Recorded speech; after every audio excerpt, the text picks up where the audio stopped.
Abusia ene brada match bosume de to so do mienu ba bia wo bia ne ya mo ha mo akwaba Sompa television ya wi aprem to bre kase so enie o tien ka oboro ne afoma ntem ne mo aha Sompa 98.9 FM Bono East Sompa 90.7 FM asantemantemo ene nkwado nyina so no Sompa 93.1 FM wadama wi ye kase no the sent na fitikotia na ne ho eje afiefiem ensemo eso ye ne doso na poso enie yedembe komrase gefiem menra eka denk MPP ene NDC fondi bom omrase gefiem na de chi ye ho no motese nie yebekọ ne akwakodi nkomo pi no a dom koma ye wo mrase jofie ade ato yewura Alexander afenyoma kenanim sene ne kine ya sambia wo kare fama me jenna na opoko agema ho no omepa chew yedembe kọ konfono chi aban ya sabia sesi a doctor for na charge iya wo madwala ya senyakopon fakọ mechina wo mo eco strike ye nyina eye baby omotia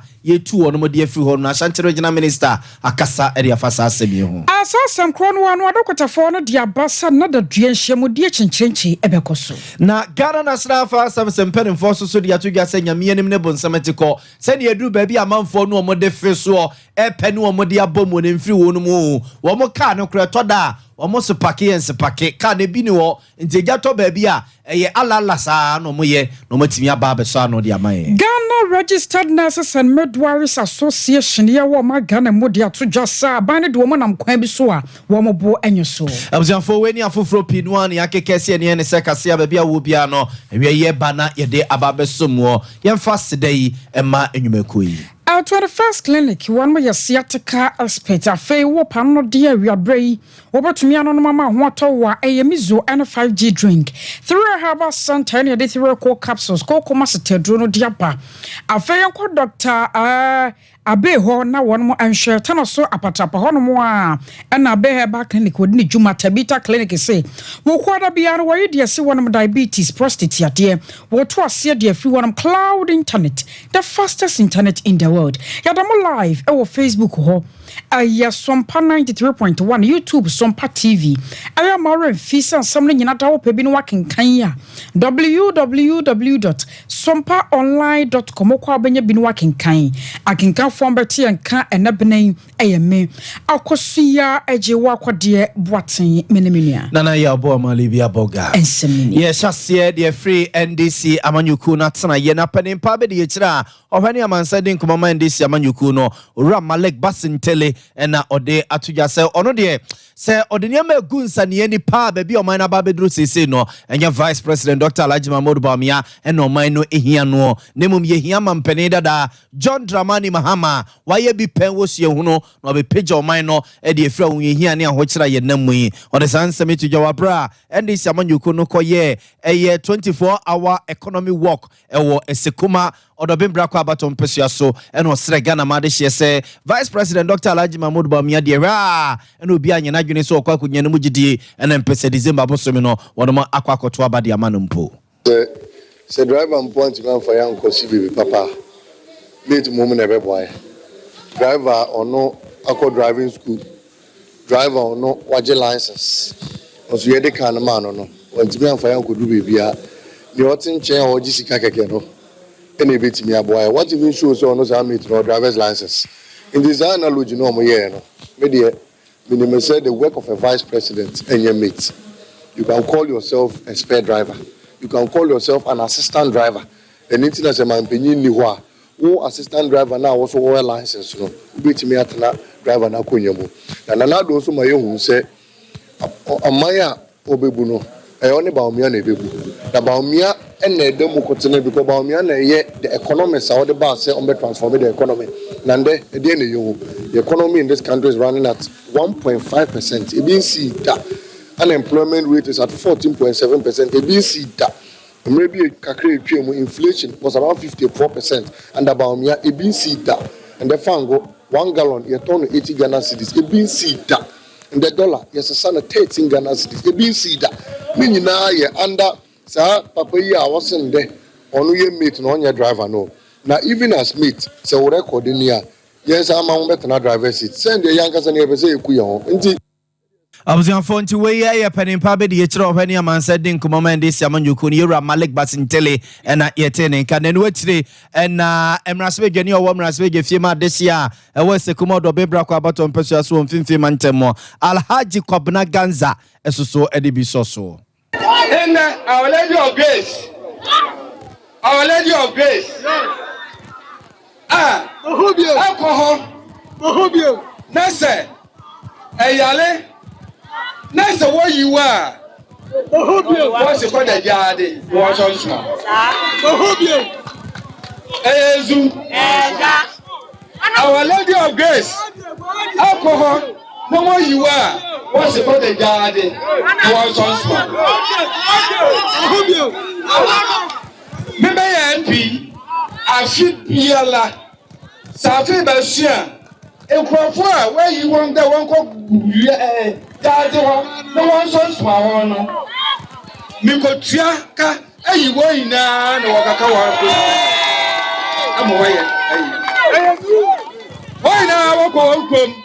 I can come where Busha for home and what you brilliant. Afi, making Nipa, Mikwayi, 21. Why I tell what Obia from here? Oh, why you Raptors hospital, whatever how now, from where you want Our Lady of Grace. I wonder. abuzianti we Alhaji Alhassan Kwabena Ganza na yetene nkan we emrasebe dwani owo emrasebe je fiema desia ewo esekuma odobembra kwa abato mpeso aso mfimfi mantemo ya to nsam ne sodom kuma ye wo ma Ghana no hyebja fie bu afuye papa atrosa enani kine ya dano yero Alexander Fanyoma kene ya wono dom kase no odi won manim ewo mra hyebja fie wono mo hwese enani kine ya da wode chopa kase baba to dwa na asam State of the Nation address na no da na won mo so adwene de afa ho mra hyebja fie kwawe akire papa yi akoto na numu tuo kasa ya ma bi kotwi ma me no wo mo kyerese entwa yi kura na asabio ye ya manyo samua na no nkyerɛ sɛ yɛ ka kasa twitwie ɛma ekowie kyerɛ kora no ɛkɔtra pɔma panyini a obetumi kora mpo awo anasɛ mpo obetumi ayɛ ne nua ketewa wɔkasa ɛma ne tra pɔsa ɛnam so amene wɔn mo kyerɛ sɛ ɔmo hia kyɛw pakɛseɛ pa ɛde afri majority leader nkyɛn na de ma no kɔba no nyinaa no yɛsɛ ɛna no wada na State of the Nation address na ho sansam koso ewo mrahye fie eno na majority leader Yero Alexander Fanyoma ken eso original simpie so anu wakase be kire mu se wo hwemo pa no a ndisi amanyokuo no nipa ye ne se running mate wo meboa Yero John Dramani Mahama professor Jenna na opoku agimama me no wanyini efinhia makomako aduoso 70 years wanim ade a obetumi de ababoa Ghana ama mining puntu atumi akoso enam so nti no sa wo hwemo kra no a aka wo bi ama NDC amanyoko no wo mo hyehyɛ bia ye na no adom de gu akwan mo bra na 2020 abato no kra beba so no enioma anko yie sa nti afi we nso so wo hunu sɛ saa ene be. They say that we should allow them to govern Ghana again. Mr. Speaker, is it the same old NDC? Is it the same old John Mahama? Mr. Speaker, perish the thought. Perish the thought. Should he even get the opportunity? He has only 4 years constitutionally. Mr. Speaker, there will be no sense of agency in him because he has nothing to lose. Even if you look at his choice of running mate, he could not get somebody that one could say that, look, they are planning for the future. The person is over 70 years. You have no succession plan. Mr. Speaker, from day one, the government will be in crisis. Mr. Speaker, from day one, their government will be in crisis. Mr. Speaker, they want to pick the very old person who could not perform at the education ministry, who could not, as I submitted earlier. If you even look at how they paraded their leadership, clearly they have not put in place a visionary leadership for the country's long-term future. Mr. Speaker, the flag bearer constitutionally has just a term.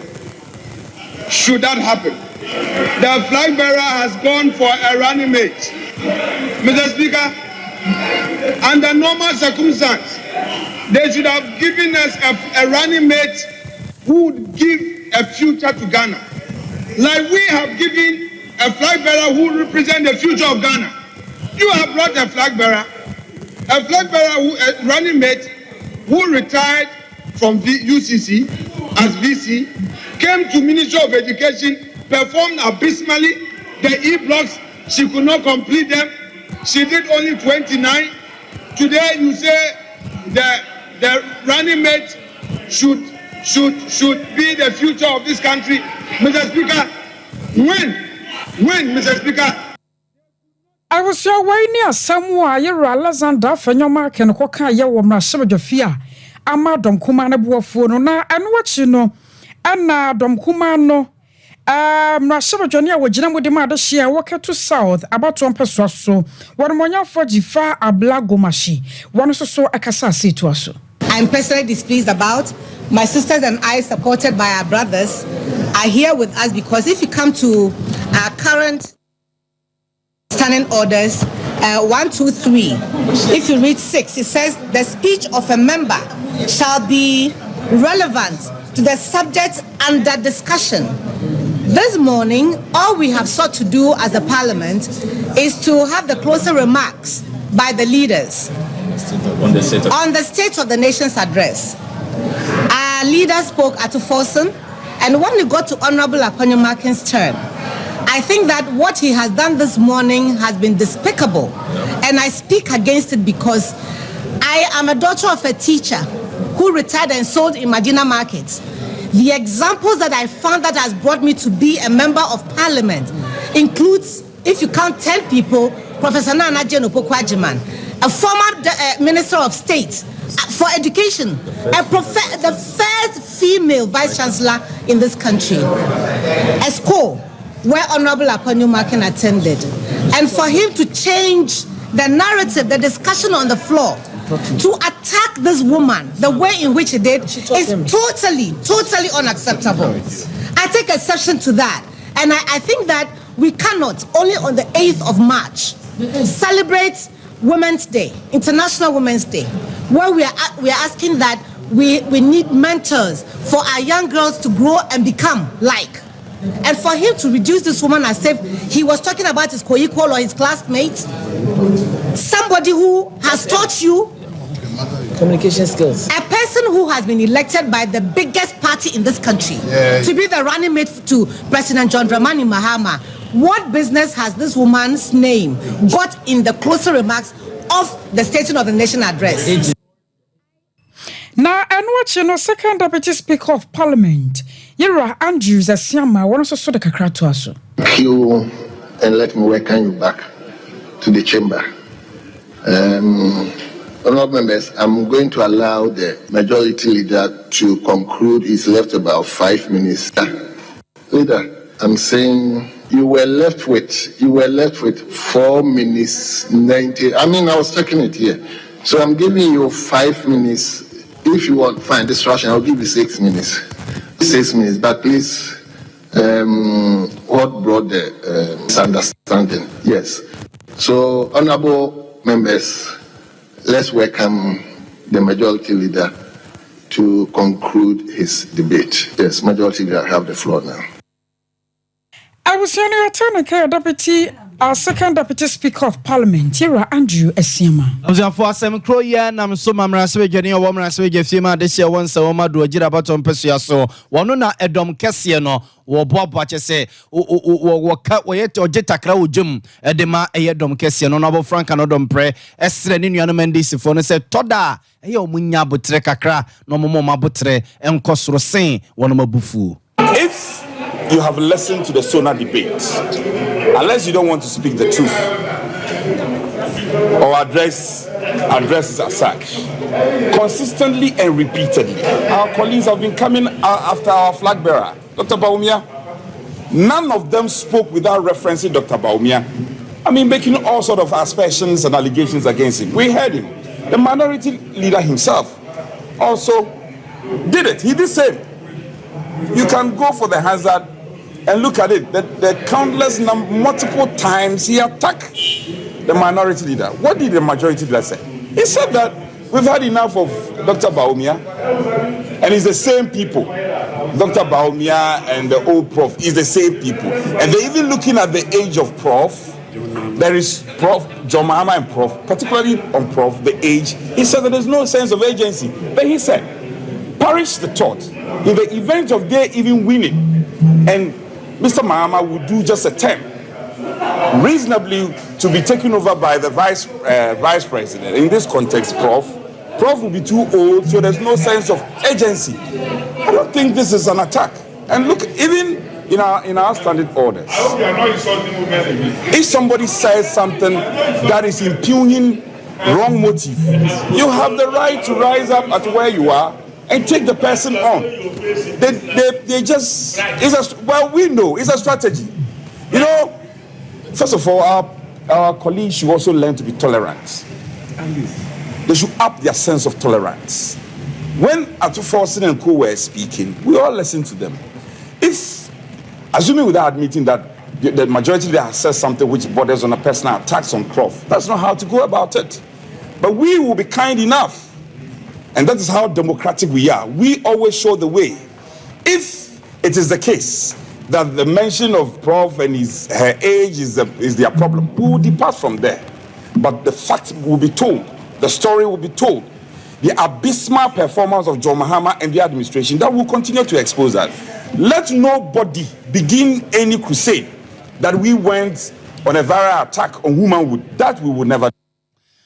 For NPP Mrasbi Jenny or Mrasbi Jefima this year once a woman do a jirabaton Pesia Sonabo Frank and no dompre.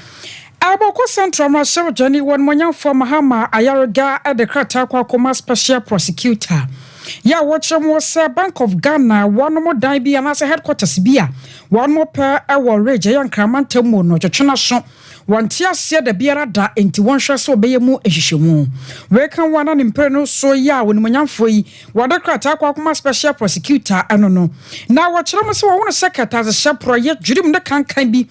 Akoso ye hu sika samwo no etwetwe aso kakra sa ya hwane antana se ama nhwemu akoso aneoma ebetumi agensemo pa enam so nti was a Bank of Ghana governor no deputy governor ana Bank of Ghana directors no ne project contractors ne nyinata awose atwe wo mo nyina edu wo mokoko gina emra no ne atoto won mo no hwese sika hodo ya ewura sadan ne mu no yebetumi ahunu anya sade o Mike Ghana yebekonsuo amnego.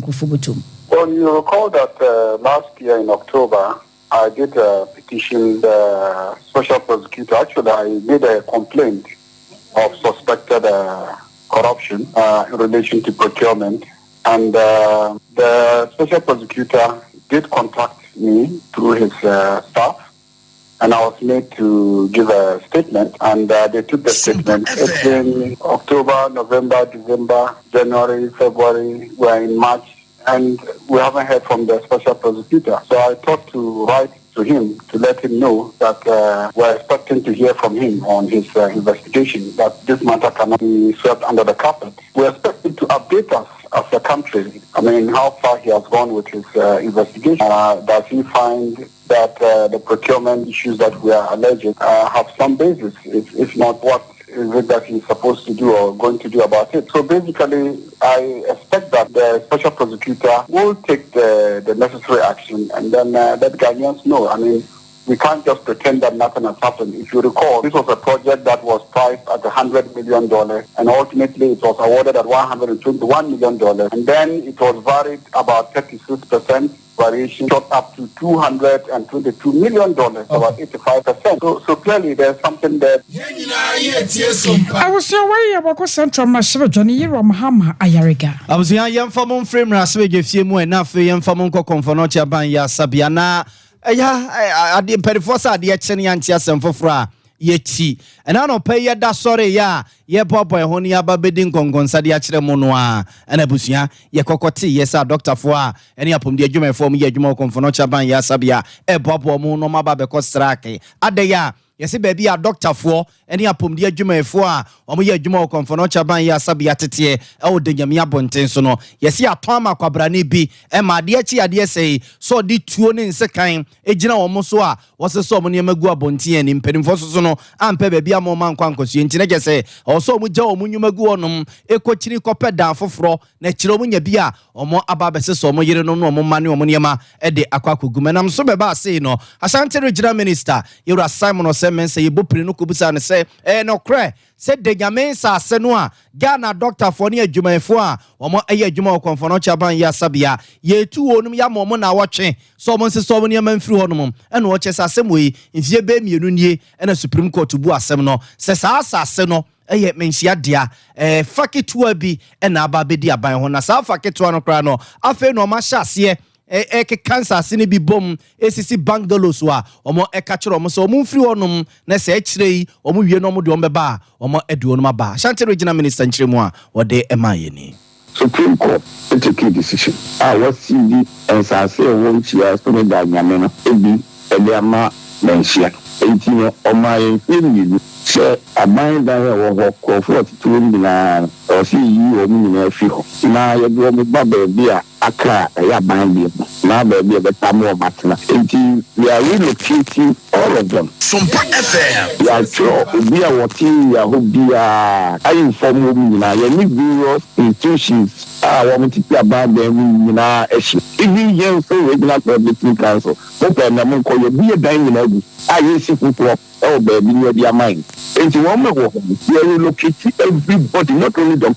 make my community for our commission make my community fire service make my community police and yeah they say you have less than one year to complete the relocation process yeah any contractors now you say because he knew a dining now we are area there with near taxing almost high diamond for 2 years and you read the ACP Abide na yifitina na ya mu nyina ko abide so we are na enam driku baby p Georgia hotel na mo se sisi ho ko several areas awon shia so e sisi ho why should they lie and then you know the mechanical Sompa FM e dey go kwa ye ki wo no matia se ye si mo asoja for there no ye si wo baby a rich park baby a friend ko park manfo bi ye didi ho na adini kakra ye dey no be sorry to two doctors I dey see ye be high diamond ye new ya 2 years every 2 years na ye dani na we require contractors we dey see diamond so far Abuzianti weye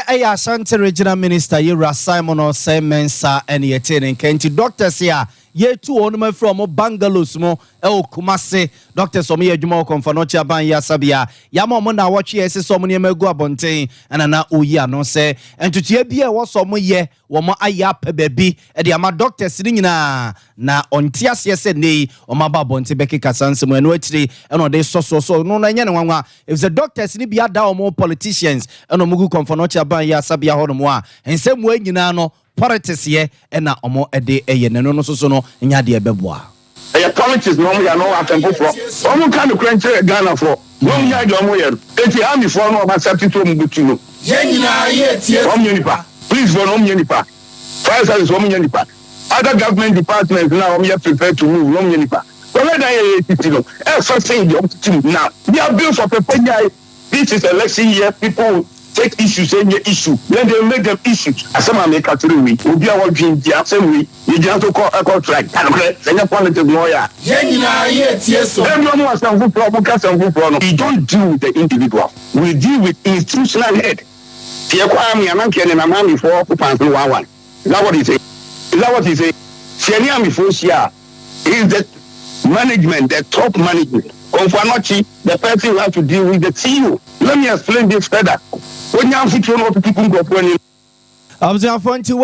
Ashanti Regional Minister Honorable Simon Osemensa and yetene I was asking Kronwa one doctor for no dear boss senator Drea, one by a shame with dear change a pa yanyasem ketwama.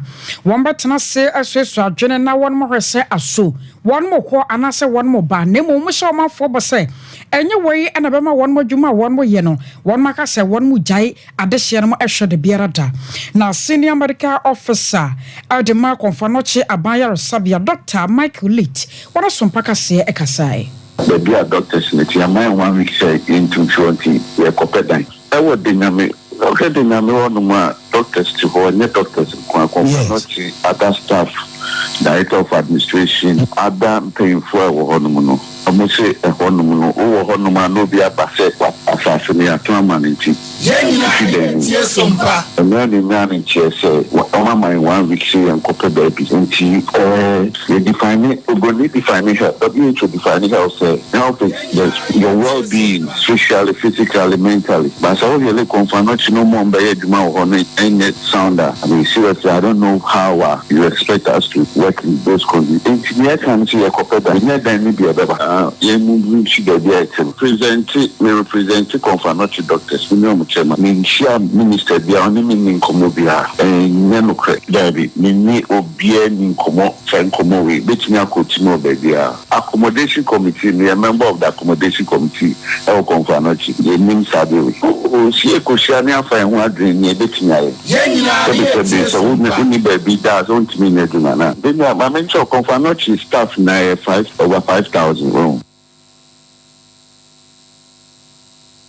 Prayer as senior medical officer, I work for Sabia Dr. Michael Leeds. I was your friend who Abeka who I says Sompa television, Abusia, Yaria Prem to Brecassier, and then some of the Wubia, Yugusua, Yade Mouse type, Yabi and Wadrench and Unsusie, Obetimedia Babeka and Wapra, or can we social media platforms are doing in us so, Oko Facebook, wa Sompa 93.1 FM, YouTube, a Sompa TV Ghana. I want to encounter Bononia for Mantam Nemoa, Sompa 98.9 FM Ekutayemo Bono East there Sompa 90.7 FM Asante Mantam and Potamu nyina Sompa 93.1 FM Susukuremu a ewie yakase ne fitikutia na ne ho eje afiesie mu yenko mano so na ye ne DO3 Desmond Aka enkokodin komo impedimfo a omohwani amansa din komo e ma Ghana National Fire Service adwuma no odimu ntintima ka ho bi na ni nyina ye se ene ne ye tie free enreba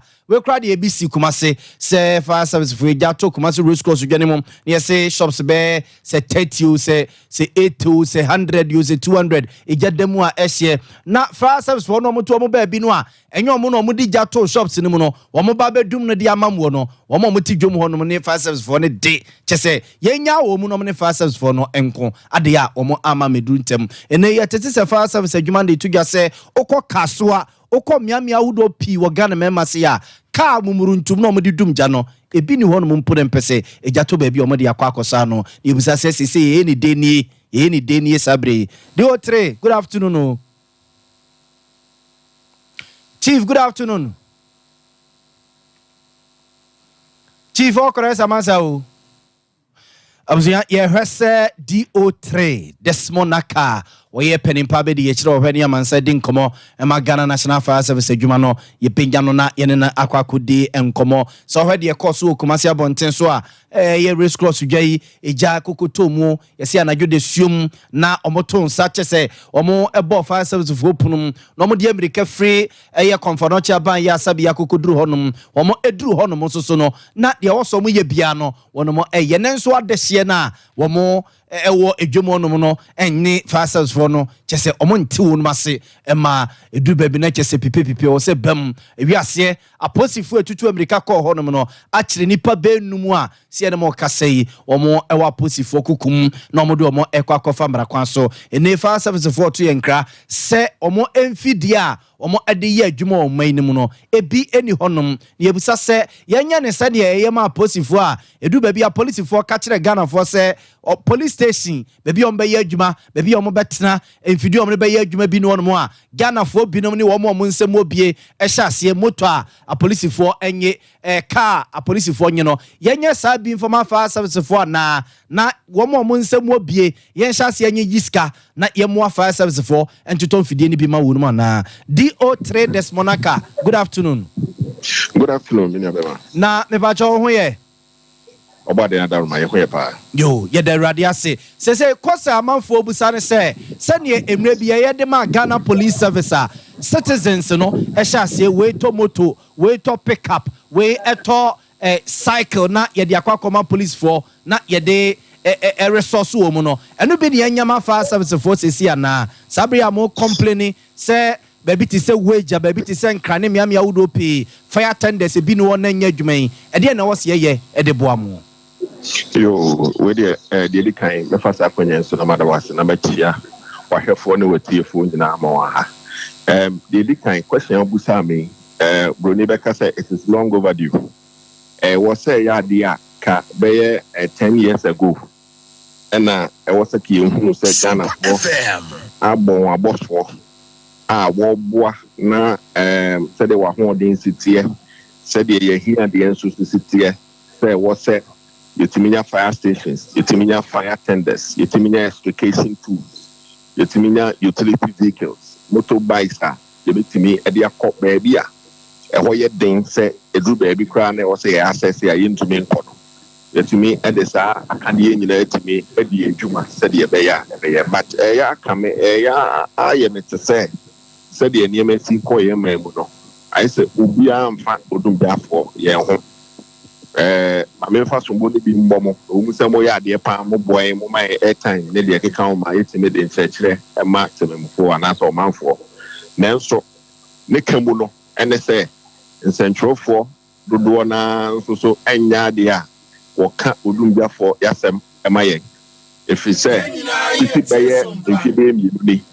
Ena ye free asie ana ye free asie se ye ka se ye hwen ahodo a edi dwuma no ayemre to the extent to say esan say ayemre ntino within a short time we won't say a break it down na e was say incident bi ba ebetimi akone akoye omanfo mo ano na kai entimi nko na ehwa konia say ye free ye ewo etiri kakra na etumi eye ntem na eba ansa na wo meduru ba bia atonye nchema na say oha no wo no na mmereko na niema sei na nipa bi no ho kora ho aka ne ade eno na ekofa abufu ne ade no ba omanfo no bi emu enye justifiable kora se ewo se butimi mpo ede won saka ye mrantie no anase wode won saka ye hwen no na wo se no already no cars ye bi ni ho na campus wo se na otena biu na se bi to sa mpotam ho a ka ben hwan hwen ne empambre ne emame empambre yo kwa nti so busami a na wo se ka Ghana for etimi yedede egu abanyaso otimi yedede egu ye amanyofo so asum ye MPs ne MCs ne DCs ne ade ye musa ye ho se empu ye fa Ashanti region ekura titru ne ade a Ashanti region be bi e so pa nanso obehwe no na ehwen no bebre etimi asese ya ye den ye boy ho modin bia se betimi asisi nanso sebe Beka se Shena Gasano, a Timia Bonnebre Vidada, and 2 6 in the said Crana Sade Bar, and check Nehwasa Akitima. Oh, and the idea I was saying, Itima, Yadia Lujim, a handful, Etimide, a one plans near the bar for a redevelopment in the Kekahon. Now, so what the plans in the plan near the Babaino. Not baby anywhere, what the Ashim says, Abia, we assassin, we may chat to say young fancy fire station. Meaning that if you interview MC a war baby our TV station and answer some person so MC I'll be saying say fire station or no engineer ma fire station they buy and answer and when the plans move say also see fire station or and you are quite to say yeah your man for a tea or man no I said fire service you media you didn't and fire the here and say Jana Bebana Fifa for Bia, a fair was a banana and Timiamba and I say Huacotisma, now man for the Sombuni na Baby Guyenchim. Now you're Hene Sabi, now Potemu Unify Station or what? Now Sabu, Kanya can say. But Chief, and also so a man for me, so MC, Chief Way, so Unify Station or what? Now can I say? Chief Way, a man for so fees, most so far as a fire station. What's a Kayina fire station? The scene there, a bini hole. Matuase, Chief,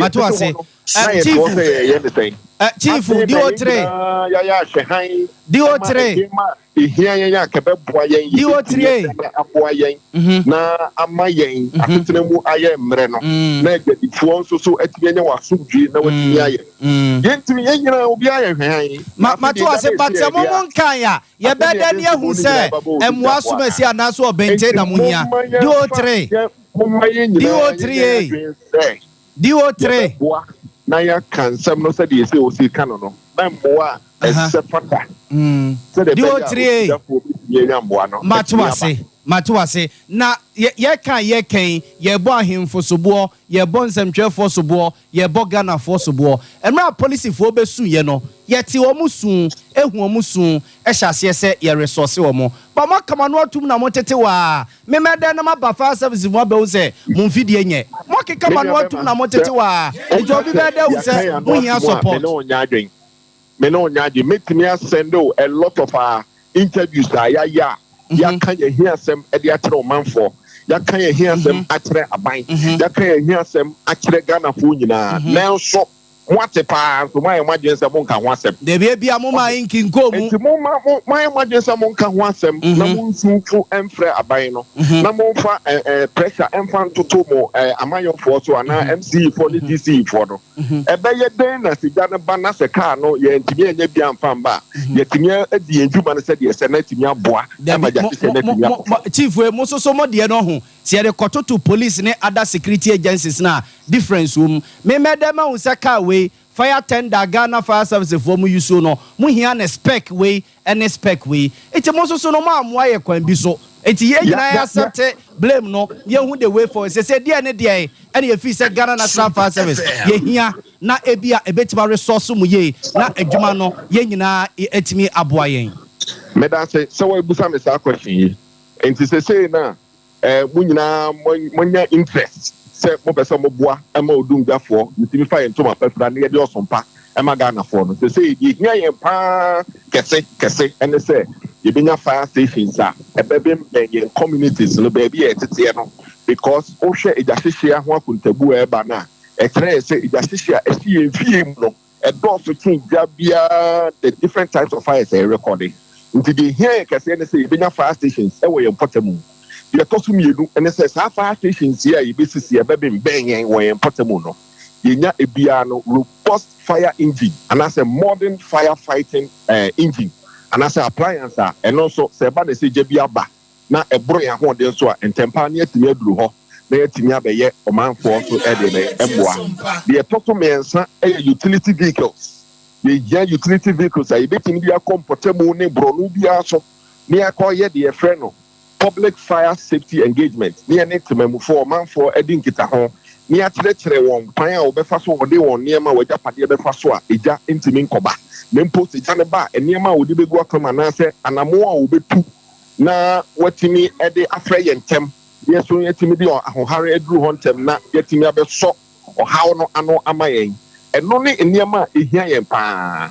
saa niema yi etimi baswa ebebo ayeye pa okoye nkurase a baabi wo hono ma wo de ka kwa enyeye motorbikes ukoye njom no so a yehia firefighting motorbikes I can't say motor bicycles you betumi e de akwakọ eden akwakọ edru hontem na yetimi de aso ano se say yehia enema bi so te say rapid intervention vehicles you betumi a position wo yen highways no so any vantage point e bi a fire station se say emprempren e bi eli honum se de be ya akwanhia bi si a you betumi de no aba na rescue equipment wom any firefighting means wom se bi aka na akwanhia bi kra na aba ija to nipa kra akwakohemu a yetimi atwitwa ne yi nipa no ne age wonkwa na eja no so aba no so yetimi aso ano nti ubisa me a enema yehia ni chief me na wase na yemfa wonsia eja ye koyanimu yi sa dawuro ye bekoso abo na yamamanfo ahunu hia hu hia se fire service no enye police nko ne yese ye shared responsibility se fire service so no ye nyina shared responsibility a awose hwe na yesum na yeboye da se no wada je awie why yo menso me da se yo do3 this monaka na yete ne nkan wo ye penimpa be de ye kira ohani amansadi nkomo e madumja adwuma no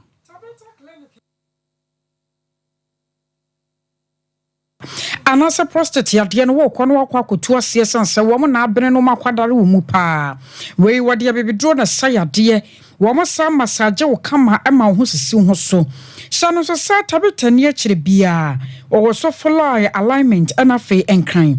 Wama de na Firestone Footbridge okwa ya bisa. Sa wo petabita clinic bia betro 0202 347 0202 347 21st clinic one me sciatica expert papa wo pa bia ya ba ko sciatica ya de no one mu to ase na wo be ye free one mokra wa bransan so mabie mu a eye 21st yesefo ni kire mu sanse branches ne doso enti Ghana fa na ba bia ya wo bia no to ye nkra ya ba kire ba bia ko ne kokogye ayarehwe won pa we na pade na nya no nko ya de nkaye wo de konso mu di hu dwuma ehwe overseas junction wo ban Alpha Radio and crying wo do me market obo asenso wo cancel quarters ana fei sunya no kwanza tachiman and the branches in kaye for 0540 311 0540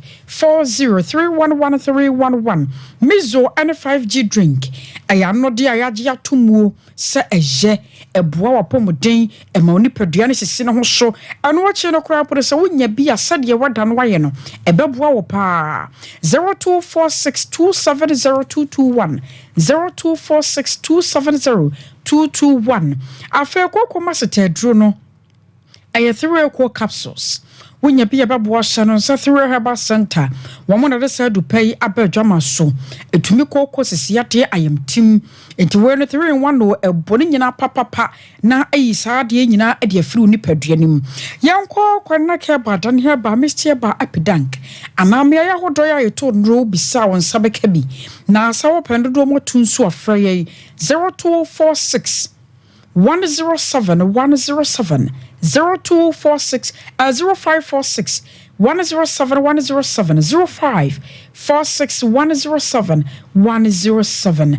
I was so your tongue cry about ya catch you know, and it also. 21st clinic yes sciatica expert sciatica no o nerves na wo to ase na fa wo siremu na fa wo nansia besi ase ho no se ho techema eno ene ye fa ne sciatica na etimi bubu o to ase ka wo se dwe wo sirem wo je ho ba bia enye na no na 21st clinic ba ye adwuma pa wo mu ye ntia baso bo ma gine wo Ghana ha ene amono ne enya asem ketewa Womuji international awards ahodo womuji local awards ahodo na anu nso na womu be the only sciatica research and treatment center in Africa bibrim hano ebi ni baby a gise 21st clinic nkwa womu de bibiduro ene besa o yare no masa de machine aka ho yare sabia yare bia wutimi de ko ne mama ade ba ko a woma gidi womu pa no sciatica ena stroke nso de kwa diabetes ne hypertension ne ade Ghana ha ba bia wo mo ho 0540 311 311 0540 311 311 na 21st clinic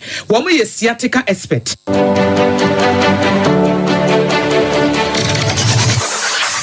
Introducing Mixer 5G Sparkling Drink, a whole new refreshment in a can. Mixer 5G is a tasty non-alcoholic drink. It is a perfect companion for all your events, including parties, weddings, and funerals. It is made with green tea, ginseng, guarana, grapes, and grapefruit. Get refreshed with Mixer 5G Sparkling Drink. For bulk purchases, contact 0246 270 221. This advert is FDA approved.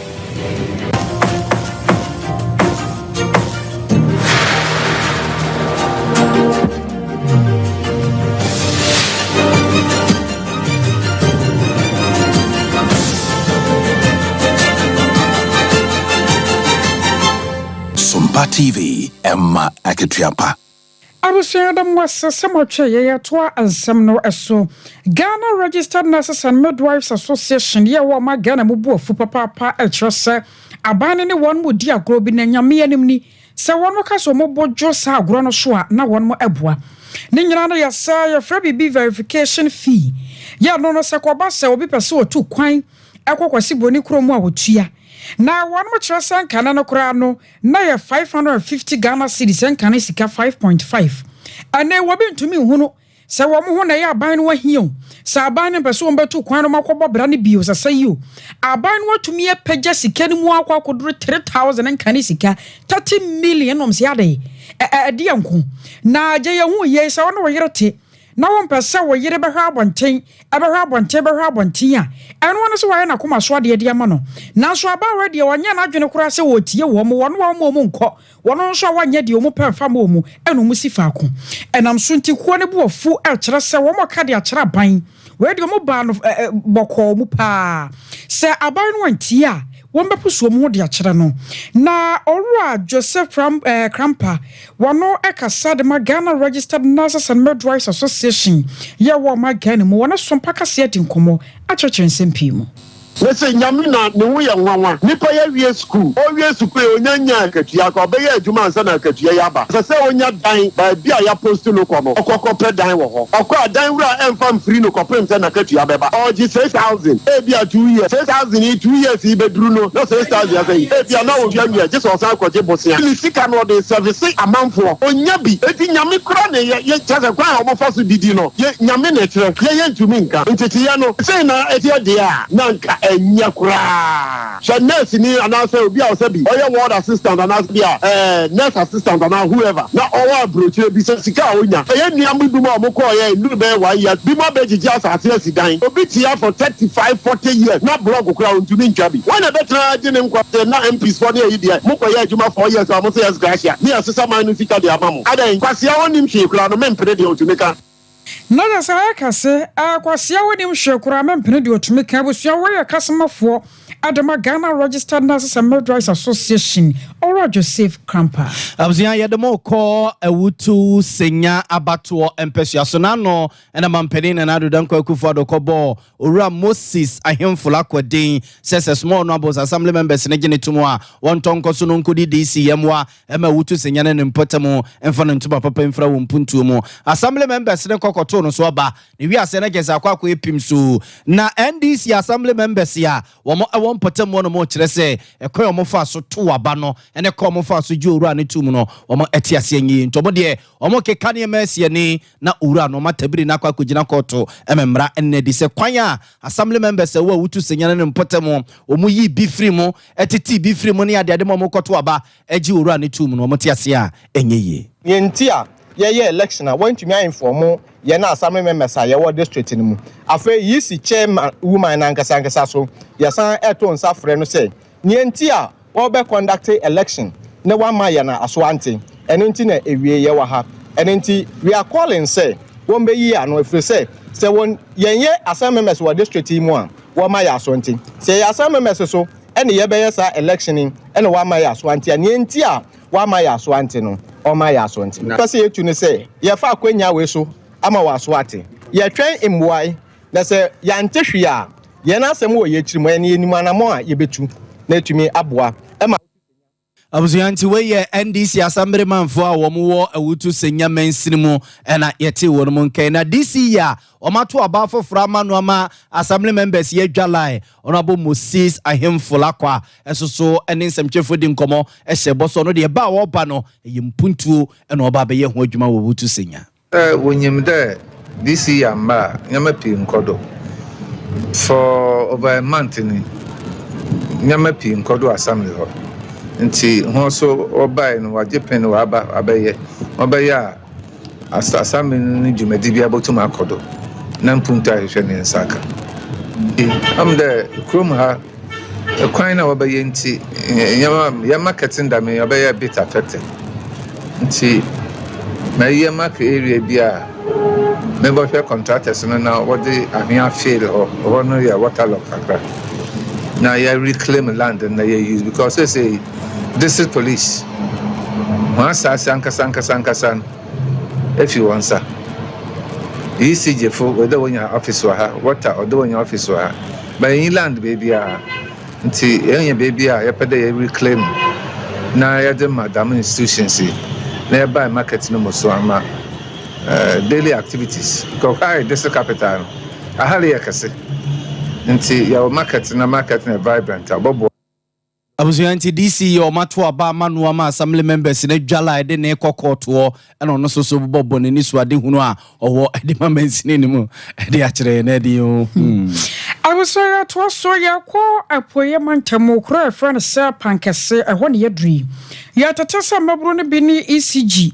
ampanyfo de abo nipa nyasem keto ma da yi a omonka ne a omodeka ECG fo abetwam omonte ase ye ne mabro no bi edi nkomo yenko tiemra ye ba ye bedi nkomo afase mi ho ye wara ECG fo ba ye se omo ba betutu refuse every transformer ni ye nim de asi omo ya omo se eni ba ba akofo ana di bone ana omo de ba be sa ye nyina eni bone kuna wadi ma report ma ya hwe mo ba ya ma betutu fuse mo di ka dum light dada o be time wo monso e mata ba zemba bitu fuse enim de eko enim de ba ma report hwe amaye ani ate entiase ko be na ba ye ko mita mami akwa ba so wo 10 years ago mudi be la ba so 8 million adan na den ko ne yizu okuro mu a mudum light on and off mun ka bibia antle masa ba ma betu fuse akọ abara ni mbone ko ada yakunipa ana ma ba ye bo mu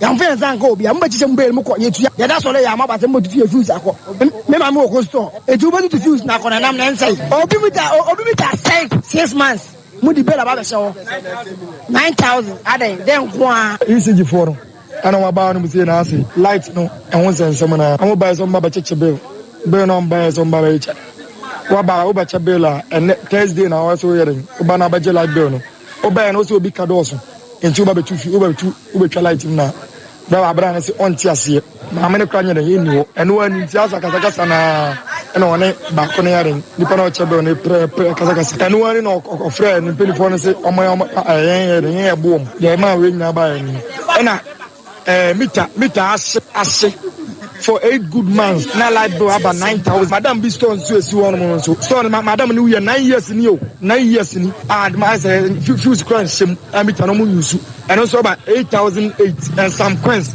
no kwabra nya izo ha dwen pa bra bokoto dwem ha dwen I was not just no pankasia da share na one more jala isano ye kwona na unit committee chairman akodi nkomo won wanya for Eric Boafo opanye kase mo ha ya ro anyoma mboko de radiadum ko asedan kanya me ya oba aha ayo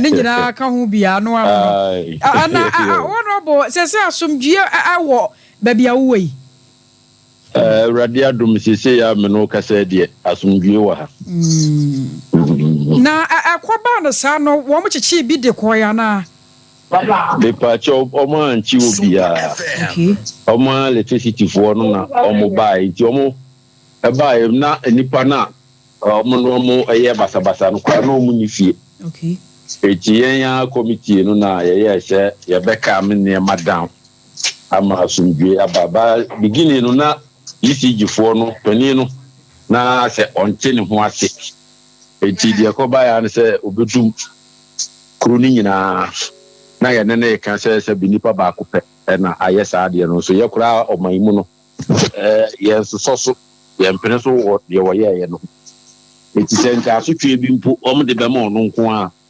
anka ye ni hawo ba ko ba se kru mu ni nyina be ko ahohiehia mu no ne ma maburu no se omonti ase esanse nyo mu nyina na deka we no na sa ba ko fo na deka sa 8000 na wontu aye no be ba chawo se me chawo sa ba ko fo na deka 8000 na wontu aye no asa mu nyina no nya sa we no de one no ko ne ka no almost 3000 okay almost 3000 na nipa na de kire se wotua 600 cedis ena ECG ni se okay se sa na hwe a wonte 600 cedis in free 2000 plus nim na eno na yere ka meanwhile no sa yi no ko reflect am o mate free nti sa 2000 plus ka de ye ka se wotua according to ECG ni ko share o police station sa na another sikara ya wo mo mama jeje ana kana buragu on mo 3000 plus me da se pa ho ni kru ni nyina hawo kanena since 94 and 95 I like about Krum had. You almost say every month bill eba 80 na ɛyɛ hare ɛma yɛn sɛ yɛbɛtua ba nansan deɛ wɔ mu a bɛyɛ 3 months 4 months na the bill na babu nti ɛbɛbɛ bi efie baako bi a 4,000 ebi tua 6,000 5,000 nti ɛba saa no kwasɛm ni na ne tua na yɛtene nti yɛnim sɛ afei sisan foforɔ aba ɔma ama yaso ante ɛno na ɛkɔba ɛsɛ ɔde bill no ɛɛba no na kyerɛ sɛ ɔbɛdum no ɛno na de oyo ne we nyina aba ne no anka yɛ ne ECG phone ni saa problem no koraa ebi si da yo awon monyafo yɛkɔ animuo no sase ya no asomdue ne yɛhwehwɛ dia na mo na mo mpanyimfo e moto dia fa ho sa ECG ne mabunu no ntam ebetumi aye na afa sika no kwan a wo bɛfa so wo bɛgye no wafa so mo yɛ nhye bi afa ho pepacho ane yɛ ne ECG pani no a ɔba yɛ Mr. Ntwi no akasa okay ama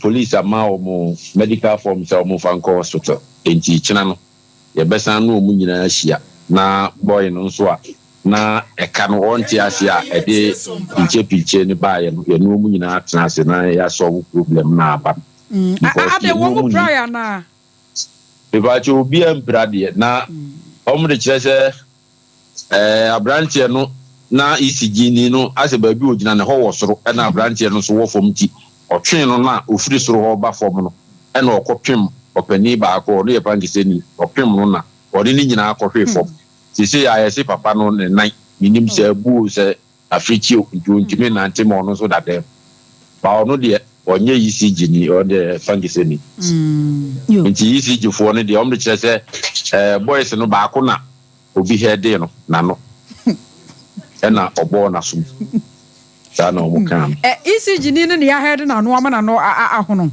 me pa try head you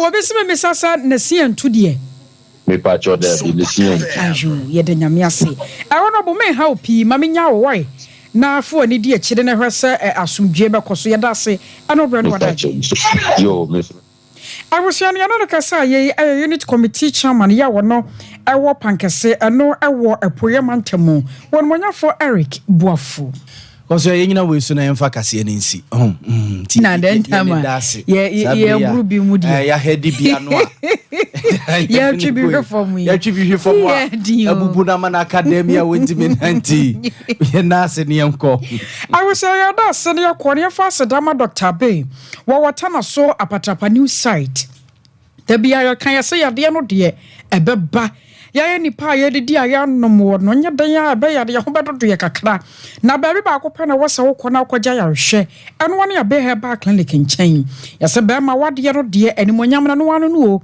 enti ade no wukɔgyo tɔ akɔbasa no a na wone monyam no so yate kɔ Dr. Bay nkyɛn na wɔnhwɛ ne ho dwuma emfama wo fibroid ya de ulcer hernia ana ya de nkaye 0243 345 392 0243 345 392 cloud internet nso ye comfort ya ma wo se open internet papa abrayen nkyɛn ne moa eno achi no wifi bi na wo pɛ CCTV cameras ye may install bi mfama wo ye bɛra kama ye wo top high ye na love FM dish ne mu 0202 699 110 0202 699 110 Ejina we su na awie insemo e papa no de besom na busuafo ye demosi ase mo amode messages by no Riley's cuisine o de no ho kwada so ene mo amaka nyina mo mfanche ye kenkan ma mo enye yie yes sorry na afei Sompa nkoma sum atwa so kuku na chinchin fidie de ma yen ya grace ne dom no na de call television no so